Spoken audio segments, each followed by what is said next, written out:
이 시간 하나님께서 우리에게 주신 말씀 신약성경 마가복음 5장 25절에서 34절까지의 말씀입니다. 마가복음 5장 25절에서 34절까지의 말씀 저 여러분 한 절씩 교독하시고 마지막 34절은 한 목소리로 봉독하겠습니다. 제가 먼저 25절 봉독합니다. 12해를 혈루증으로 알아온 한 여자가 있어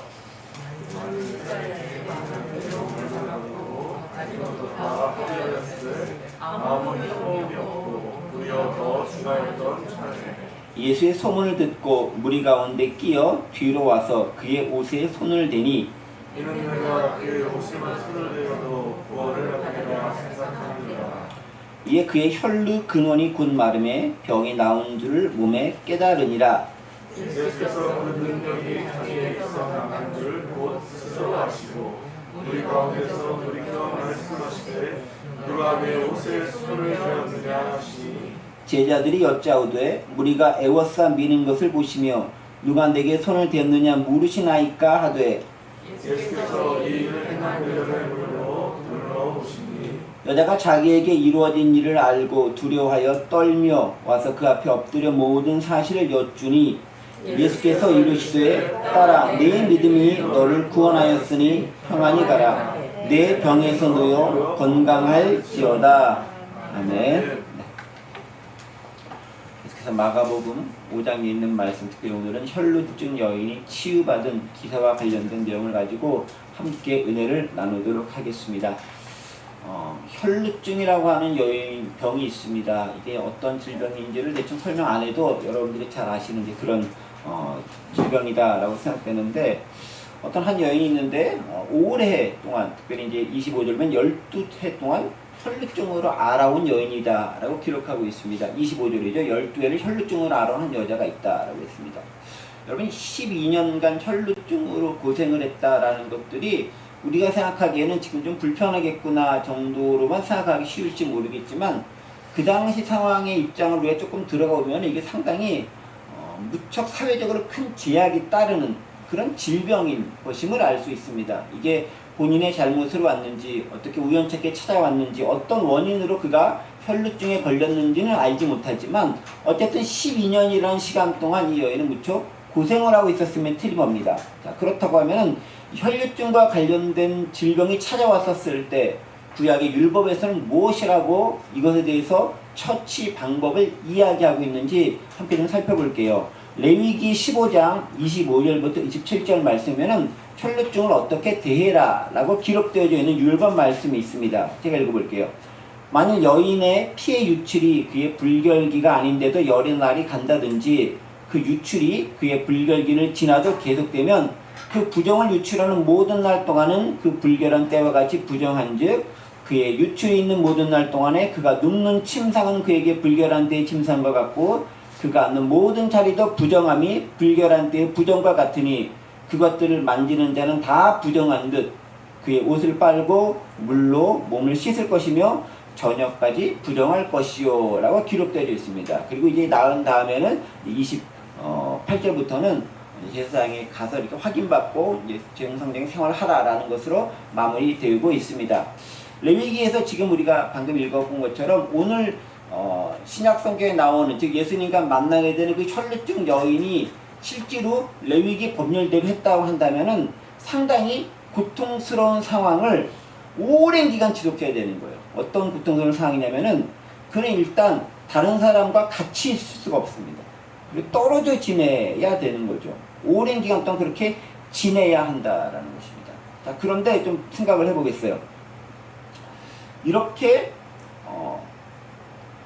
혈루증으로 부정하다라고 칭함을 받는다는 것, 그게 어떤 일단 의미를 가지고 있을까를 좀 간단하게 생각을 해보겠습니다. 먼저 부정함으로 선언을 받으면 여인은요 단절을 경험해야 됩니다.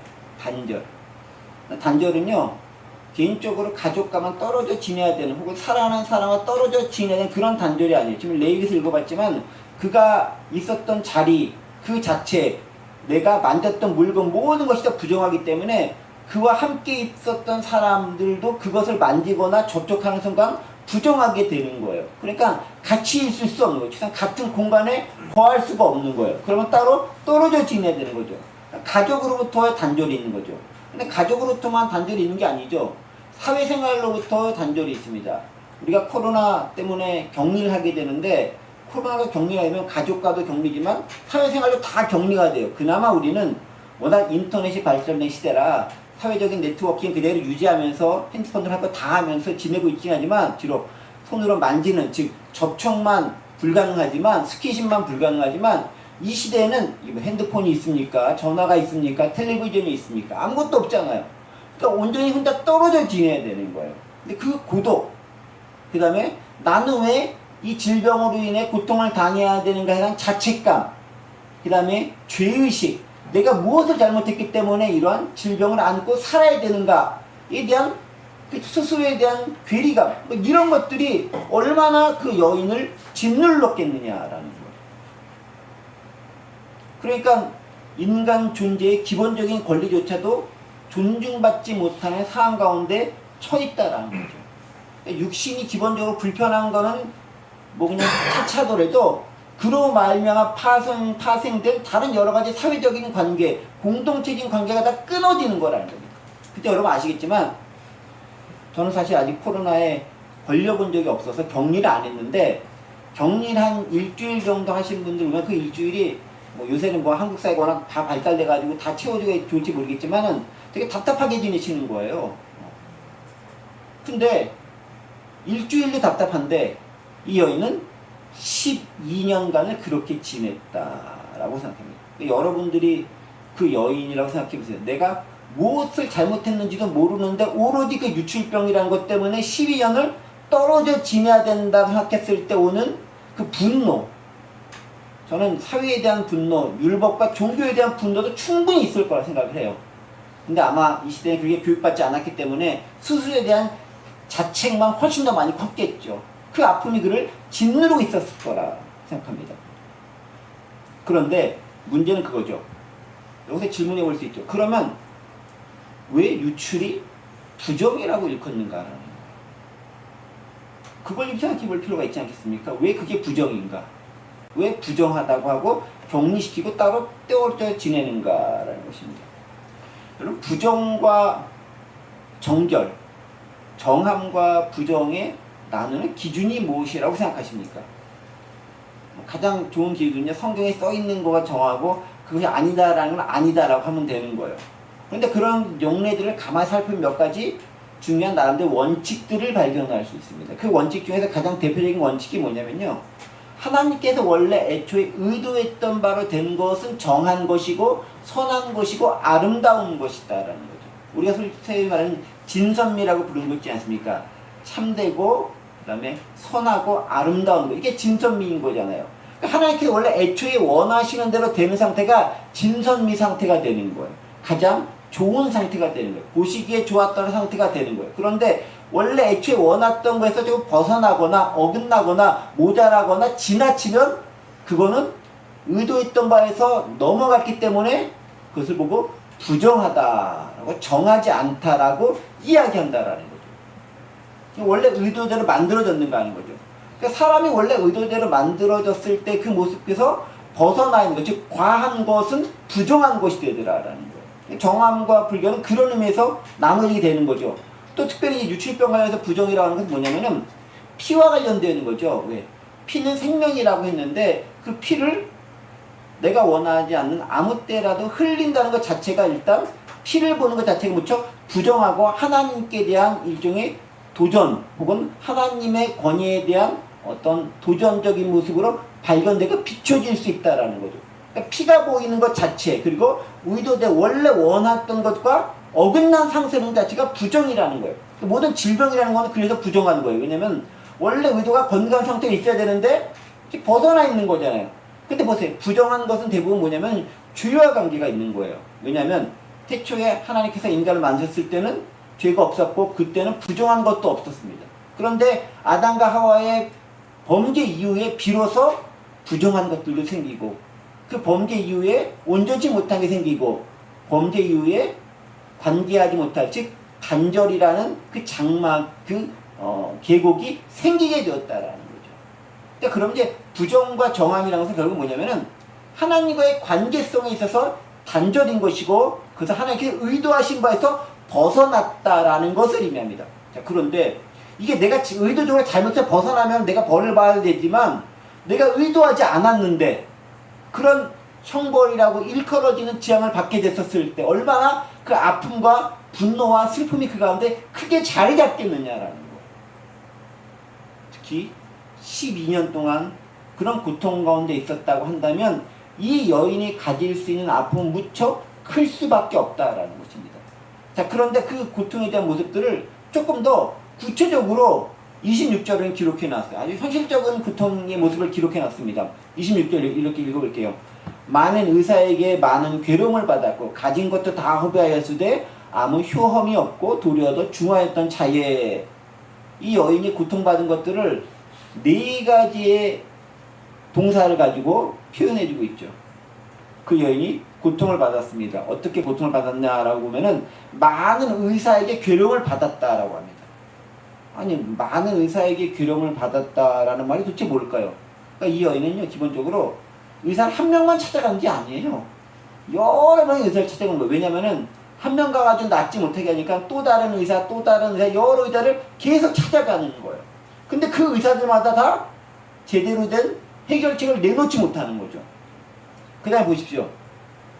오늘 우리가 사는 현대에는 의료 수준이 지극히 높고 특히 대한민국은 거의 전 세계 탑 클래스를 찍는 의료 지금 실력을 가지고 있는데 그 당시 이스라엘 사회가 얼마나 의료 시설이 높았겠습니까?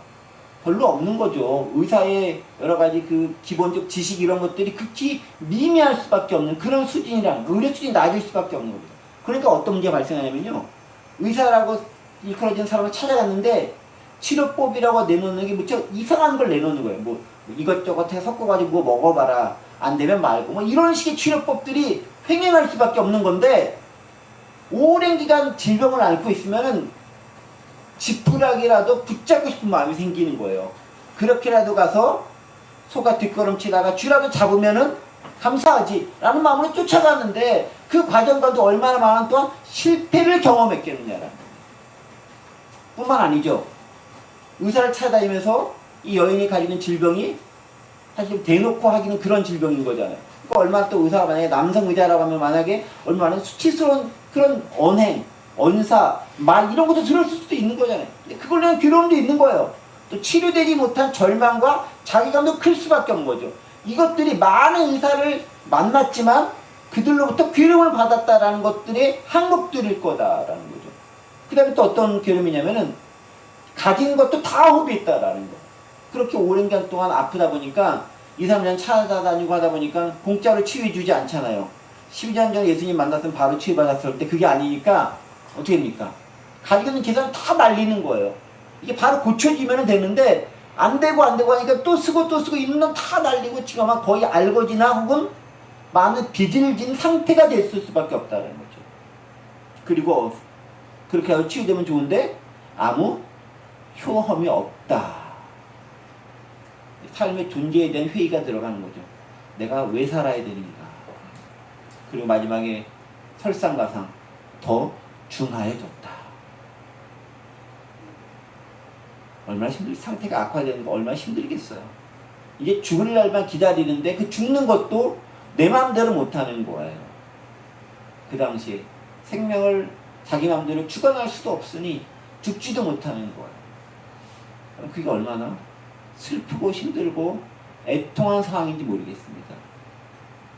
그런데 그런 여인의 상태, 그렇게 직접적인 여인의 상태가 우리 가운데 없다 할지라도 사회적 약자로서 우리 가운데도 그런 아픔을 겪는 사람이 있을 수 있다라는 거예요.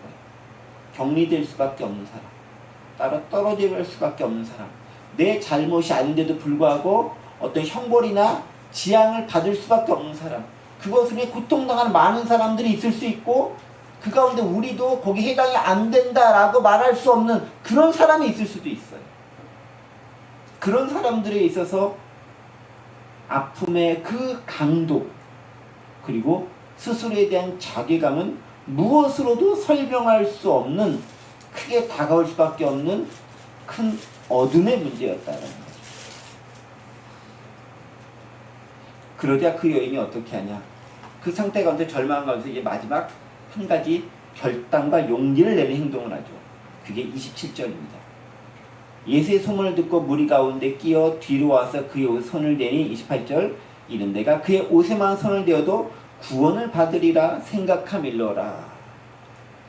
그 고통 상황 가운데서 들려오는 소문이 있어요. 어떤 소문이냐면은 예수님에 대한 소문이 들려옵니다. 27절이죠. 예수의 소문을 듣고 이 사람이 있는데 모든 질병을 낫게 하는 능력을 가진 사람이다 라는 소식을 듣게 됩니다. 12년 동안 부정한 여인이라 취급받으면서 고통당한 여인에게 이 소문은 지푸라기 하나라도 잡고 많은 살 찾아갔던 것에 비하면 상당히 가능성이 높은 확신을 줄 수 있는 그런 소문임에 틀림없습니다. 그 소문을 듣고 이 여인은 어떻게 합니까? 생각을 하는 거예요. 이는 내가 그의 옷에만 손을 대어도 구원을 받으리라 라고 생각을 하는 거예요. 자, 그런데 생각만 한다고 되는 게 아니죠. 어떻게 합니까? 직접 찾아가야 되는 거죠. 생각만 열심히 하면 뭘 해요? 저는 생각만 열심히 하고 행동은 딴짓하는 게 문제인 성향을 가지고 있는 사람 중에 하나인데 이 여인은 그렇지 않은 거예요. 생각하고 생각대로 실천했던 사람입니다. 그 실천했던 내용이 27절인 거죠. 예수의 손을 들고 무리 가운데 끼어 뒤로 와서 그의 손을 댔다라고 얘기합니다. 어쨌든 예수님을 찾아가는 겁니다. 그런데 당당하게 앞으로 나아가서 저를 좀 고쳐주세요 라고 말하지 못합니다. 소리치지도 못합니다. 어떻게 합니까? 27절 무리 가운데 끼어 뒤로 와서 그의 옷에 손을 댔다라는 거예요. 당당 앞에 나서지도 못하고 예수님 면전에 서지도 못하고 예수님과 직접 이야기하지도 못하고 예수님의 손을 직접 만지지도 못하고 그저 뒤에 가서 아무도 모르게 나만 그러면 된다라는 마음으로 예수님의 옷자락을 그저 손을 댄 것밖에 없는 거예요. 그게 그 여자가 할 수 있는 가장 최선의 방법이었다. 우리가 보기에는 아니 좀 적극적으로 나서가지고 부딪혀보지 우리 생각인 거죠. 지극히 온전한 육신을 가지고 있는 우리의 생각인 거죠. 그런데 결함이 있거나 질병이 있거나 결여가 있는 사람은 완전한 몸을 가지고 있는 사람, 완전한 정신을 가지고 있는 사람과는 비교할 수 없을 만큼 허약한 육신과 생각과 마음을 가질 수밖에 없는 거예요. 그들에게 우리가 똑같은 것을 요구하면 안 되는 거예요. 왜냐면 뭔가 결여가 되어져 있잖아요. 갖고 우리는 너는 이렇게 못해라고 얘기하는데 그거는 그럴 수밖에 없는 거예요. 그 사람의 입장에서는 그게 최선인 거예요. 이 여인의 최선은 몰래 뒤를 돌아가서 예수님의 옷자락을 만지는 것까지가 최선의 모습이었다는 거예요. 사실 그리고 율법적으로도 그렇죠. 남자에게 여자가 다가가는 것 그 자체가 금지사항인 거예요. 뭐 우리는 남녀 칠세 부동석이라는 것이 있었고 그 이후는 남녀 칠세 자동석 이렇게 바뀌긴 했지만 뭐 이런 거 아니잖아요. 그 다음에 부정한 혈육증 여인이 사람들을 감염시킨다는 생각 때문에 절대로 가까이서는 안 되는 거죠. 그 여인을 만지는 것 자체가 부정해지는데. 그러니까 어떻게 합니까? 신분을 몰래 숨기기 위해서 뒤로 돌아가서 사람들 틈에 끼어가지고 누군지 모르게 그냥 가는 거예요. 그러니까 내가 누군지 밝혀지지 않고 낫기를 바라는 그 소박한 마음이 그 여인이 가지고 있던 생각에 생각을 거듭한 결론이었다라는 거죠. 그리고 우리는 그것을 절대 욕할 수 없다라는 거예요. 그 자체가 너무 귀하고 절실한 것이기 때문이죠. 그런데 어떤 일이 발생합니까? 29절 보세요. 이에 그의 혈루 근원이 곧 마름에 병이 나온 줄을 몸에 깨달으니라. 놀라운 사건이 일어난 줄. 몰래 예수님의 옷자락에 손을 딱 뒤로 딱 만졌는데 몸이 회복된 것을 본인이 느껴지게 그렇게 경험했다라고 얘기합니다. 병이 나은 줄을 몸에 깨달으니라라고 얘기했어요. 그러니까 내가 아는 거예요. 좋아진 걸 아는 거예요. 우리도요, 몸이 회복되는 거는 일단 당사자가 알아요. 물론 저 깊숙한 곳에서 은밀히 진행되는 건 모르겠지만 일반적으로 몸이 회복되어지는 것은 내가 느낌이 알아요. 내 몸이 그것을 캐치해내고 내 가운데 이야기해 줍니다.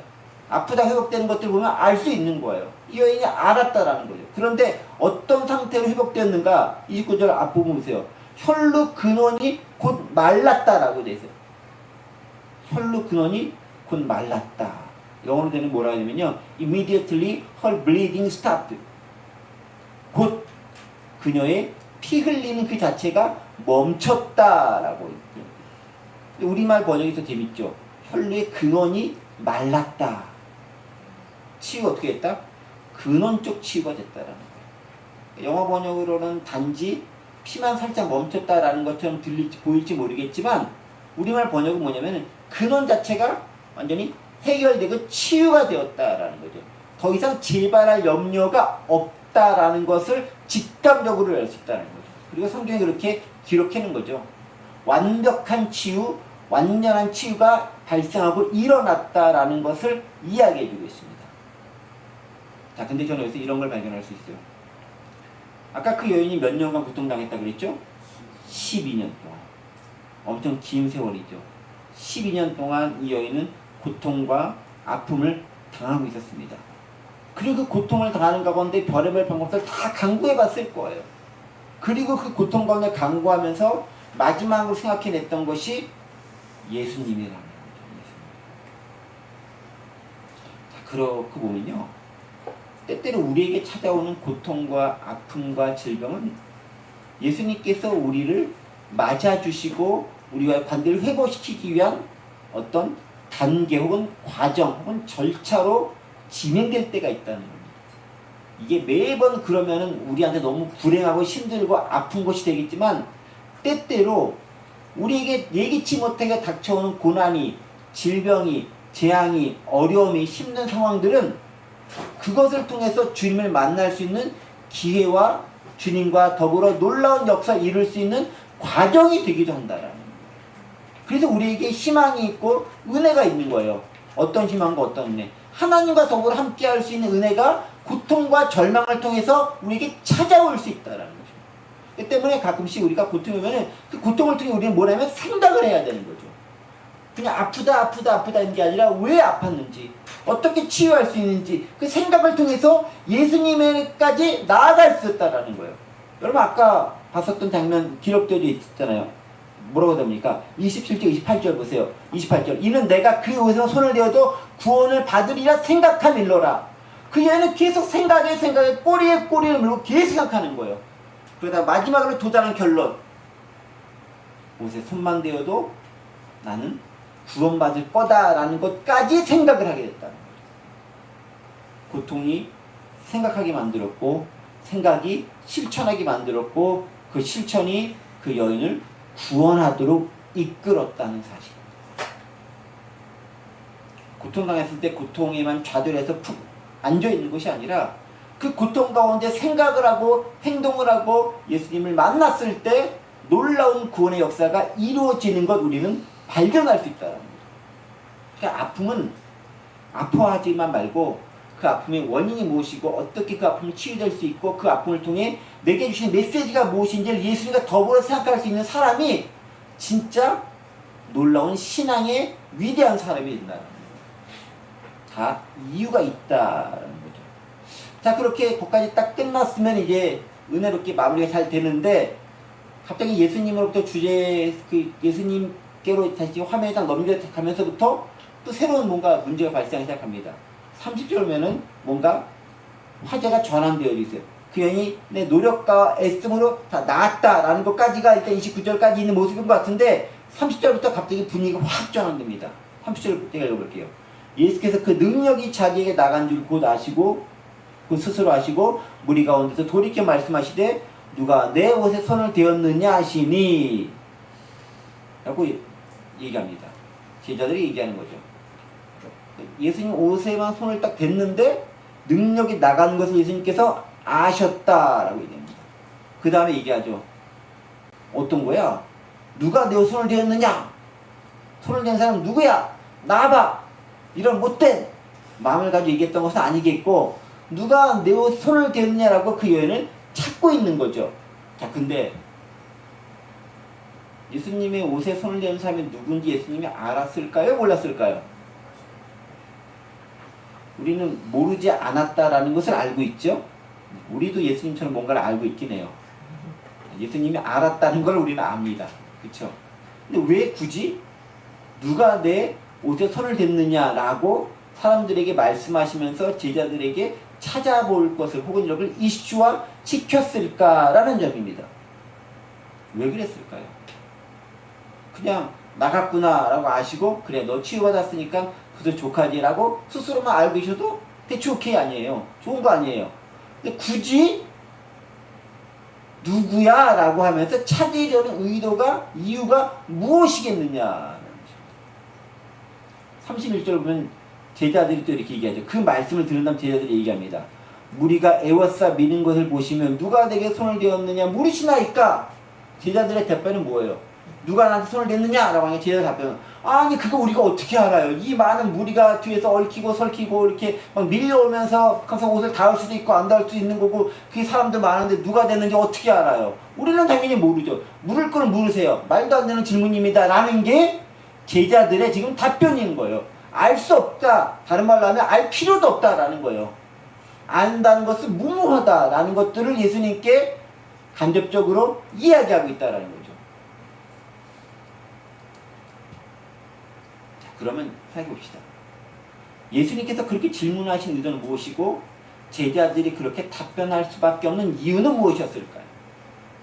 제자들은 왜 그렇게 답변했을까요? 그게 우리 일반적인 모습인 거예요. 아니 상식적으로 말이 안 되잖아요. 그거 어떻게 알아요? 모르죠. 아니 그런 군중 가운데서 그런 일이 발생하는 거 너무나 자연스럽고 지극히 당연한 거죠 라고 대답하는 제자들이 일반적인 모습인 겁니다. 제자들은 무엇을 봅니까? 상황을 보는 거예요. 지금 일어났던 일의 사건을 보는 거예요. 이 상황 가운데 판단해 볼 때 누군지 모릅니다 라는 게 제자들의 관심사였다. 정확하면 관심사 자체가 아닌 것이 관심사인 거죠. 예수님의 관심사는 누굽니까? 누가 밀쳤는지 어떤 가운데 있었는지 상황이 어떤지에 대한 것보다는 그 상황 가운데서 나와 이야기 나누고 교제 나누어야 할 그 한 사람이 누구인가가 예수님의 관심의 대상이 되는 거예요. 예수님 조용히 혼자만 아시고 그래 내년에 나가서 너 취업 와서 잘 될 거야 라고 그냥 생각하시고 지나가실 수도 있어요. 그런데 굳이 왜 찾겠습니까? 지금 그 여자와 대화하고 이야기하고 뭔가 교제 나누기 원하시는 것이 있다라는 거예요.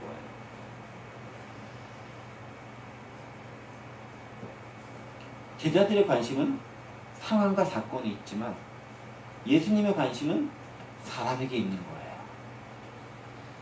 수많은 무리 가운데 누구인지도 모르게 나를 만난다 할지라도 내 능력이 나간다 할지라도 그것을 만나려고자 하는 것 바로 그게 예수님의 마음과 은혜였다.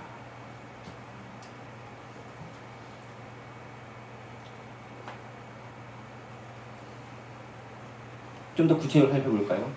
계속 뒤에 보는 이유를 보시면 이제 그 이유들이 우리가 발견할 수 있습니다. 32절부터 보십시오. 예수께서 이 일 행한 여자를 보려고 둘러보시니 여자가 자기에게 이런 일을 알고 두려워하며 떨며 와서 그 앞에 엎드려 모든 사실을 여쭈니 라고 기록되어 있죠. 예수님이 누굴 찾으니까 둘러 딱 보니까 그 여자와 예수님이 아마 눈이 마주쳤겠죠. 그러면서 여자가 나는 더 이상 도망갈 수 없겠구나. 예수님 앞에 나올 수밖에 없겠구나 라고 스스로 깨달았겠죠. 그리고 예수님 앞에 두려워 떨면서 나옵니다. 엄청난 두려움이 있었겠죠. 어떤 두려움? 사람들 앞에 나가야 한다는 두려움. 나는 부정한 여인인데 부정한 여인이 남자를 만나러 간다는 것에 대한 두려움. 넌 여기 오면 안 되는데 왜 이 많은 사람들 가운데 나왔느냐고 사람들한테 책망받고 질책받을 것에 대한 두려움. 그리고 몰래 뭔가를 기획했었는데 그것이 발각된 것에 대한 두려움. 여러 가지 두려움들 가운데 이 여인은 떨면서 예수님 앞에 조마조마하고 힘든 마음을 가지고 나올 수밖에 없어요. 그리고 나서 엎드려서 내가 이러이러하기 때문에 이렇게 했습니다라고 고백을 합니다. 그리고 그 고백을 예수님만 들었겠어요? 그 주변에 있는 모든 사람들이 다 듣게 됩니다. 아주 멀리 있는 사람들이 못 들게 최소한 그쪽에 근처에 있는 사람들은 다 들을 수 있는 그런 대화가 그들 가운데 오가게 된다라는 거죠. 그러면서 뭘 밝히게 됩니까? 예수님께서 그 여인을 통해서 새로운 사실들을 선포합니다. 그 새로운 사실들이 무엇입니까? 34절이죠. 예수께서 이르시되 딸아 네 믿음이 너를 구원하였으니 평안히 가라. 내 병에서 놓여 건강할지어다 라고 예수님이 여인에게 선포하지만 그 여인과 더불어 그 주변 사람 모두가 들을 수 있도록 사람들이 공공적인 장소에서 공식적으로 선포하시는 거라는 거죠. 왜 그러겠어요? 여인만 혼자 몰래 나 나았어요 라는 마음을 가지고 돌아갈 수도 있지만 예수님의 회복은 거기에서 그치는 게 아니에요. 어떻게? 네 병이 나온 것에만 그치는 것이 아니다라는 것입니다. 예수님의 병의 치유, 회복, 이 목적은 무엇입니까? 단지 육신의 질병만 낫는 것이다? 아니죠. 거기서 더 나가야 됩니다. 뭐까지 나가야 됩니까? 관계의 회복까지 나아가야 되는 거죠. 어떤 관계? 가족과의 관계, 어떤 관계? 사회적인 관계, 어떤 관계? 나와 내 아는 사람들, 나와 모르는 사람들, 나와 율법과의 관계가 다시 원위치 회복되는 데까지 나아가길 원하는 거예요. 그게 진짜 회복이고 치유이기 때문에. 그러니까 이 여인은 단지 병만 낫기 원하는 정도의 믿음이었어요. 예수님께서 선포하신 것은 뭐냐면은 온전한 구원을 선포해 주신 거예요. 어떤 구원? 육신의 질병뿐 아니라 사회적인 관계, 그리고 율법적으로도 문제가 안 되게 만들어 주신다는 거죠. 그리고 마음의 안정과 그리고 관계의 회복을 통해서 온전한 전인적인 치유가 한꺼번에 일어날 수 있도록 기회를 주는 겁니다. 그리고 한 가지 더 있죠. 궁극적으로 마지막에 뭡니까? 구원의 단계까지 들어갈 수 있는 신앙으로의 회복까지도 이 여인에게 심어주고 있다라는 거예요.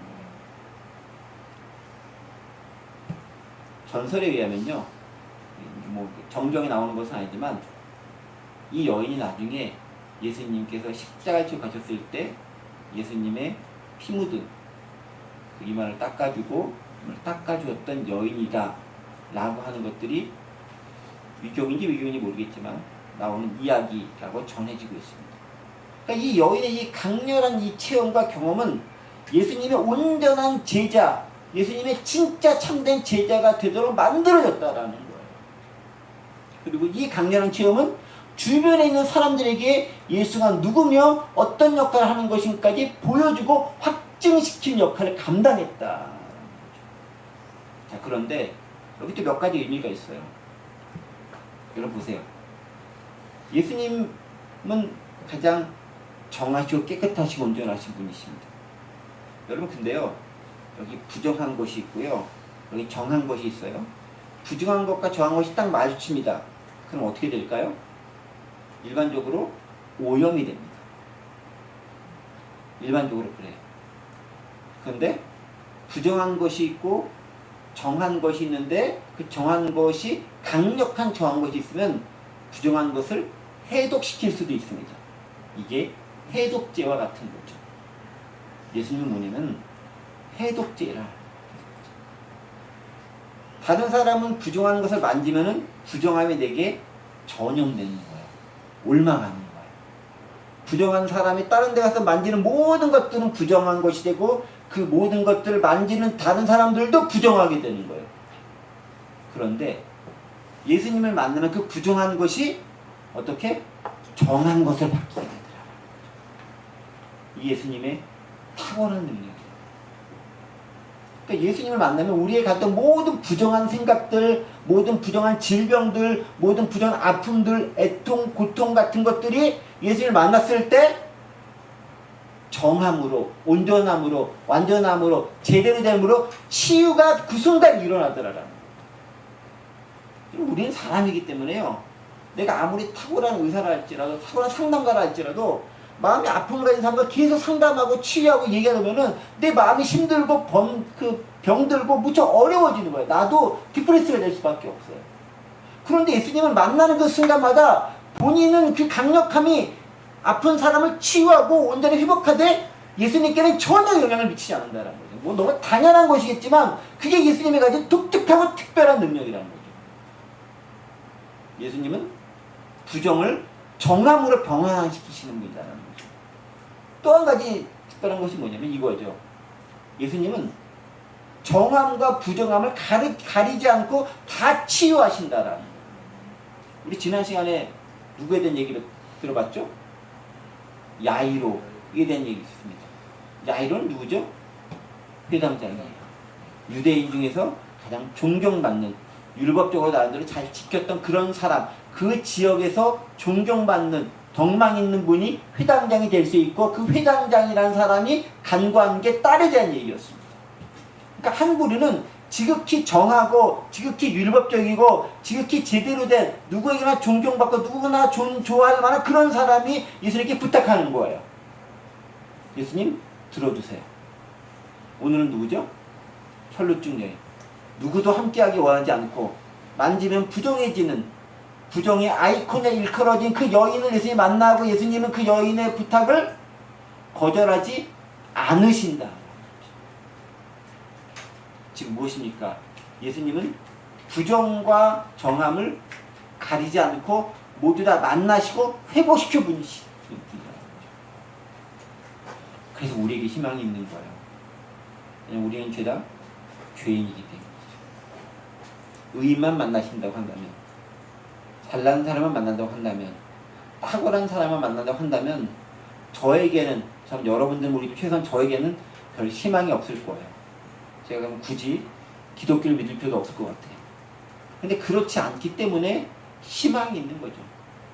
잘난 사람, 못난 사람 가리지 않고 만나서 치유하고 고치시고 회복시켜 주시는 분, 그분이 예수님입니다. 놀라운 능력과 은혜가 이것 가운데 발생하는 것을 우리는 볼 수 있다. 한 가지만 더 이야기를 마무리하도록 하겠습니다. 그렇다면 그 예수님께 나아갔던 그 여인과 같은 여인이 또 없었겠느냐? 다른 말로 질문을 바꿔볼게요. 지금 여인은 어떻게 치유받았습니까? 예수님의 주의 옷자락 만지며를 통해 치유받았죠. 자, 그럼 또 다른 질문 한번 여러분 드려보겠습니다. 예수님의 옷자락을 만졌던 사람이 여인 말고 또 없었을까요? 수없이 많은 사람이 밀고 밀치고 이렇게 저렇게 하면서 예수님과 스치듯 지나가고 만지고 이렇게 하고 그런 사람도 있지 않았을까요? 또 예수님과 손잡았던 사람도 있지 않았을까요? 또 많은 사람들이 예수님과 더불어서 뭔가 같이 밥도 먹고 교제 나누는 사람도 있었지 않을까요? 그 사람들은 다 치유받았을까요?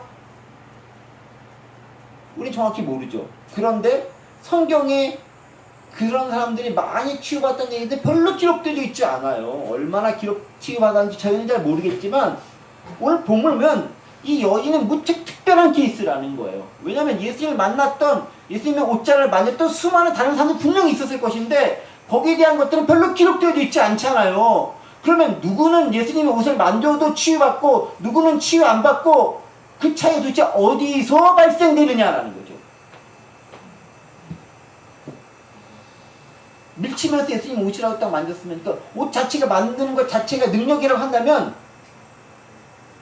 스쳐가 잘못해서 쓱 딱 만지면 병 다 나와버려야 되는 거 아니에요. 옷이 능력이라고 한다면. 우리가 잘 착각하는 많은 것 중에 하나가 이거죠. 영화 때 보면 십자가 딱 막 도망가잖아요. 되어져 있는 그 십자가 물건이 능력이 아니에요. 성수 딱 해가지고 그 물, 그게 능력이 아닌 거예요. 예수님 그 옷, 그게 능력이 아닌 거예요. 뭐가 능력이에요? 그렇게 나아갔던 그 여인의 마음이 바로 가장 중요한 핵심 포인트인 거죠. 그 여인의 마음이 믿음으로까지 승화됐다는 거죠. 그리고 그 여인을 고치고야 예수님의 은혜와 능력과 예수님의 생각과 행동이 그 안에 접목이 되었을 때 온전한 치유가 일어났다는 거예요. 무턱대고 예수님 만진다고 다 낫는 게 아니에요. 무턱대고 바울을 만진다고 다 낫는 게 아니에요. 얼마나 간절하게 지극한 마음을 가지고 나아가는가. 그분이면 내 고칠 수 있을 것이라는 그 확신 가운데 그 정체 속에 대한 자각을 가지고 나아가는가. 이게 진짜 치유가 이루어지는 가장 핵심적인 요소가 되더라. 옷을 만진다는 게 핵심이 아니에요. 만약에 여인이 내가 옷을 만지지 않지만 그 비슷한 데까지만 가서 낫겠다라는 마음을 가지고 있어서 그 여인은 나았을 거예요. 왜요? 그런 거 있잖아요. 백부장도 그러잖아요. 자기한테 여기서 말씀만 하셔도 내 종이 낫겠나이다. 그게 믿음이고 그게 생각이고 그게 마음이거라는 거죠. 그게 기적을 일으키는 놀라운 기폭제가 된다라는 거예요. 특별한 물건, 특별한 장소, 특별한 행위 다 쓸데없다라는 거예요. 이거는 다 형식적으로 보여지는 거예요. 핵심 뭐예요? 내 마음이 어디로 가 있느냐? 내 마음이 어떻게 되어져 있느냐? 그게 어떻게 믿음으로 하고 있느냐? 호기심 차원에 단지 나아가는 게 아니라 예수님이 구세주의심을 간절하게 확신하고 그것 가운데 믿음으로 내가 나아가는 용기가 있는가? 사회적 지창과 장애물 가운데 뚫고 나갈 수 있는 용기가 있는가? 그건 믿음이 아니면 불가능하기 때문에 그래요. 왜 이 여자 그렇게 나간 것이 목숨 걸고 나간 거니까. 어쩌면 우리에게 그게 필요할지도 몰라요. 목숨 걸고 나아갈 수 있는 것. 너무 무리한 것 요구하지 말라고 여러분들 이야기하실 수도 있습니다. 그런데 기적과 은혜는 절벽에서 떨어지는 순간 비로소 경험할 수 있어요. 왜냐하면 떨어져야 기적이 일어나든 죽든 둘 중에 하나가 생기는 거잖아요. 안 떨어지면 아무 일도 안 생기는 거예요. 기적은 아무 일이 아니라 대단한 일을 발생하는 것입니다. 그것은 믿음과 결단과 헌신과 용기가 있었을 때 가능한 것이죠. 말씀을 정리합니다. 예수님의 치유는요, 전인적인 치유입니다. 그래서 마지막에 34절에서 이렇게 얘기하지 않습니까? 예수께서 이르시되 따라 내 믿음이 너를 구원하였으니 평안히 가라. 평안히 가라. 샬롬이죠, 샬롬. 샬롬. 샬롬을 얘기하는 거죠. 진짜 샬롬은요, 그래서 육신의 병뿐만 아니라 모든 전인적인 치유가 샬롬이고 하나님과 완전한 교제 상태까지 들어가는 게 진짜 샬롬이고 평화의 단계다라는 거죠. 그 가운데 가라라는 것입니다. 그게 구원이라고 이야기하고 있습니다. 그리고 그런 구원의 단계에 접어들기 위해서는 예수님이 누구신지, 예수님이 향한 진짜 마음과 믿음과 중심이, 그 마음이 믿음으로 승화될 때 비로소 가능해지더라. 그 예수님은 그 마음과 그 생각을 아시는 분이시고 그를 찾아내시고 그를 통해 온전한 것을 다른 사람들에게 선포하시는 분이십니다. 그리고 바로 그 선포를 통해서 복음은 전파되고 증언되는 것이죠. 바로 그런 놀라운 혈루증 여인이 치유되고 구원받는 은혜가 저와 우리 부학하는 공동체와 우리 부학하는 교회와 여러분 각자 가운데도 함께 하시기를 간절히 원합니다. 기도하겠습니다. 은혜와 사랑의 하나님 아버지 감사합니다. 오늘도 말씀을 통해 혈루증 앓는 여인이 어떻게 치유되었으며 그 과정 가운데서 주님께서 드러내고자 하시던 것이 무엇인지 발견하고 깨닫게 하시니 감사드립니다. 단지 호기심 차원이 아니라 진실한 마음과 간절한 마음이 믿음으로 승화되어 예수님과 만났을 때 놀란 은혜와 역사가 발생함을 배웁니다. 그 믿음 우리도 갖게 하시고 멀찍이 떨어져서 그저 돼도 그만 안 돼도 그만인 것으로 살아가는 것이 아닌 하나님과 더불어 함께하는 삶을 통해서 반드시 은혜가 우리 가운데 이루어지기를 바라는 마음으로 용기 내어 목숨을 걸고 나아갈 수 있는 우리의 신앙이 될 수 있도록 도와주옵소서. 예수님 체험이 우리의 삶을 변화시킬 수 있도록 인도하여 주옵소서. 감사드리며 예수 그리스도의 이름으로 기도하옵나이다.